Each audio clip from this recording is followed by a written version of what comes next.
അതെ, ഇന്ന് നമുക്കൊരു മട്ടൺ കറി വെച്ചാലോ? ഇത് കഴുകി വാരിയെടുത്ത 1.5 കിലോ മട്ടണാണ്. ഇവിടെ ഞാൻ കുക്കറിലാണത് വേവിക്കാൻ പോകുന്നത്. അതിലേക്ക് ഒരു 1.5 ടേബിൾ സ്പൂൺ മുളക് പൊടി, 1 ടേബിൾ സ്പൂൺ മല്ലിപ്പൊടി, ഒരു 1.5 table spoon meat masala, 3/4 table spoon കുരുമുളക് പൊടി, ആവശ്യത്തിന് ഉപ്പ്. ഇതിലേക്ക് 1/2 ഗ്ലാസ് വെള്ളവും ഒരു 1/2 ടേബിൾ സ്പൂൺ ലെമൺ ജ്യൂസും ഒഴിച്ച് ഇളക്കി യോജിപ്പിക്കുക. എന്നിട്ട് കുക്കർ അടച്ച് വെച്ച് 1-2 വിസിൽ വരുന്നിടം വരെ വേവിച്ചെടുക്കുക. 2 വിസിലടിച്ചു. മട്ടൺ വെന്ത് കിട്ടിയിട്ടുണ്ട് കേട്ടോ.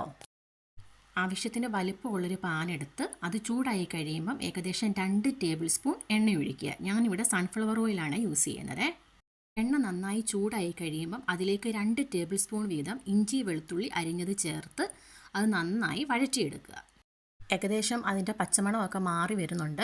ഞാൻ വഴറ്റിയത് ഇച്ചിരി കൂടിപ്പോയി കേട്ടോ. ഇത്രയും കളറ് മാറണ്ട. ഇതിലേക്ക് 2 മീഡിയം സൈസ് സവാള അരിഞ്ഞത് ചേർക്കുക.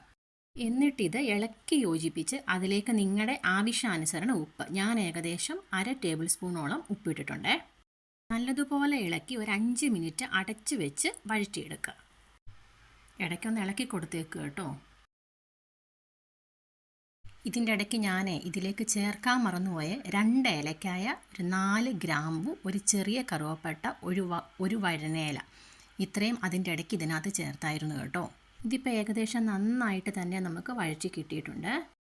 ഇതിലേക്ക് 2 മീഡിയം സൈസ് തക്കാളി അരിഞ്ഞത് ചേർത്ത് വീണ്ടും വഴറ്റിയെടുക്കണം. 5 മിനിറ്റ് മീഡിയം തീയിൽ വെച്ച് കഴിയുമ്പോൾ ഇതുപോലെ കളറൊക്കെ മാറി നന്നായിട്ട് വഴറ്റി കിട്ടിയിട്ടുണ്ട്.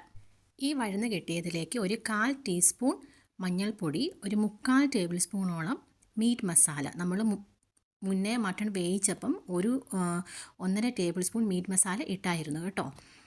അത്രയിട്ട് വീണ്ടും ആ മസാലയുടെ പച്ചമണം മാറി വരുന്നത് വരെ മൂപ്പിച്ചെടുക്കുക. 1 മിനിറ്റ് മീഡിയം തീയിൽ വെച്ച് കഴിഞ്ഞപ്പോൾ ആ പച്ചമണമൊക്കെ മാറി നന്നായിട്ട് മൂത്ത് കിട്ടിയിട്ടുണ്ട് മസാല. ഇതിലേക്ക് നമ്മൾ മുമ്പേ വേവിച്ച് വെച്ചേക്കുന്ന മട്ടൺ ചേർക്കുക. എല്ലാം കൂടി നന്നായി ഇളക്കിയിട്ട് നിങ്ങളുടെ ആവശ്യാനുസരണം ഉപ്പും എരിവും ഒക്കെ ഉണ്ടോ എന്ന് നോക്കുക. ഇനി എരിവ് കുറവാന്ന് തോന്നുകയാണെന്നുണ്ടെങ്കിൽ 1 ടേബിൾ സ്പൂണോളം കുരുമുളക് പൊടി ഇട്ടാൽ മതിയാവും. ഇത്രയുമായ കറി ഒരു 10 മിനിറ്റ് മീഡിയം തീയിൽ ഇരിക്കട്ടെ. അപ്പോൾ അത് നന്നായിട്ട് കുറുകി കിട്ടും. നമ്മുടെ കറി നല്ല കുറുകി നല്ല ടേസ്റ്റിൽ വന്നിട്ടുണ്ട്. അപ്പോൾ ഇതെല്ലാവരും ഒന്ന് ട്രൈ ചെയ്ത് നോക്കുക.